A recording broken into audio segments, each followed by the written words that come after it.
In this video, I will talk about the history of the real heroes of the film 1+1 and about those moments that were not included in the film or were changed, and also consider the sources of Philip Pozo di Borgo's wealth. The prototype of the character Amarais differed significantly in appearance from how he was presented on screen in the film. The producers of the picture deliberately made such a change because they were so eager to see Omar in the lead role that they even changed the nationality of the hero.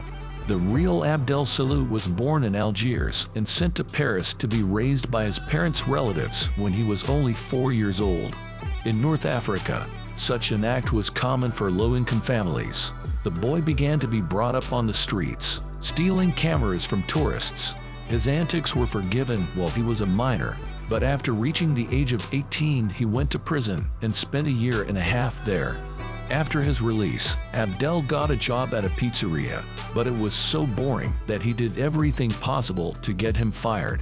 He lived for a long time on unemployment benefits without remorse. One day in December 1994, he learned about the vacancy of an assistant to care for a paralyzed patient and decided to use this to get a refusal and show him to the employment service. This is where the first divergence from real history begins. In the film, the Abdel's care is only focused on Felipe, while in real life he also courted Philip's wife for a year. The picture does not mention the origin of Philip's huge capital, perhaps because no one expected such a global success of the film on a global scale. It was originally intended primarily for French distribution. The film does not reveal that the surname Pose, which Philip uses for disguise, belongs to the famous Philip Pozo di Borgo, a descendant of an ancient and noble Corsican family. His ancestor was even an opponent of Napoleon, and the life of this man is studied in detail in history lessons in France. Felipe inherited a considerable fortune, including the production of the famous French champagne. In the first half of his life, Philip held high leadership positions, but as a recreation he preferred not aristocratic entertainment such as operas, but extreme sports. Therefore, it was difficult for him to get used to being cared for by nurses with 2 higher educations, as if he was in a psychiatric hospital, when in reality he was an active and independent person who was not used to being pitied. He has always been a tough leader, and in some sources you can find information that he was injured while paragliding, as at that time he planned to carry out a massive reduction in his factory and did not think about his safety. However, in the very book of Philip, on which the film is based, not a word is said about this.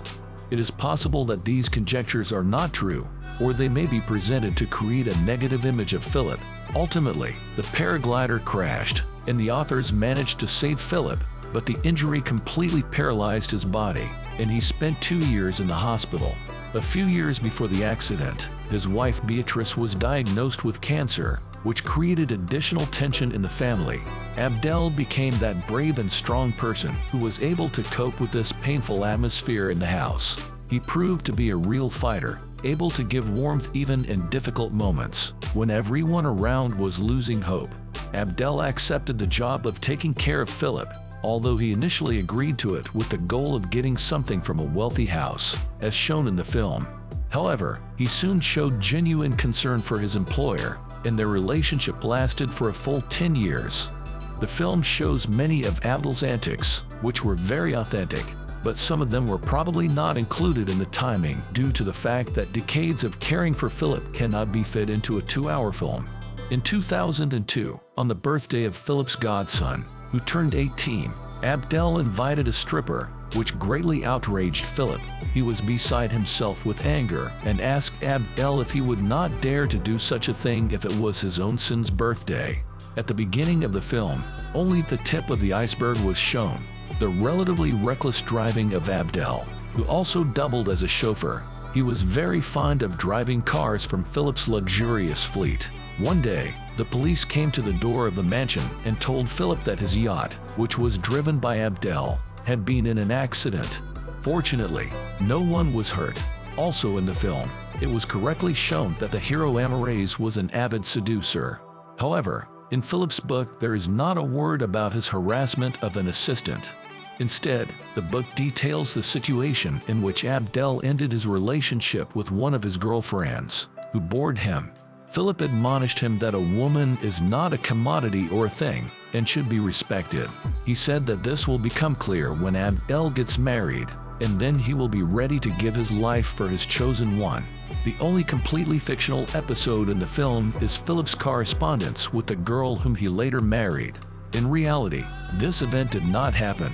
Felipe met his future wives, April and Lejo, while traveling to Morocco in 2004. April and Philip met at the hotel where they stayed, and he liked the receptionist named Amal. It was a strange moment for Philip. He felt his own vulnerability, the same as when meeting April. April and Philip now live with their 3 children in 2 cities, Paris and the Algerian city of Julfo. Philip lives in Morocco with his second wife. When they arrive in Paris, they stay with Amalia and Abdel. The owners move to sleep in the living room, freeing the bedroom for guests. Abdel still takes care of Philip and explains that they both wrote autobiographies that had millions of copies. Both became in-demand speakers and public speakers. In addition, they continue to be friends and now families.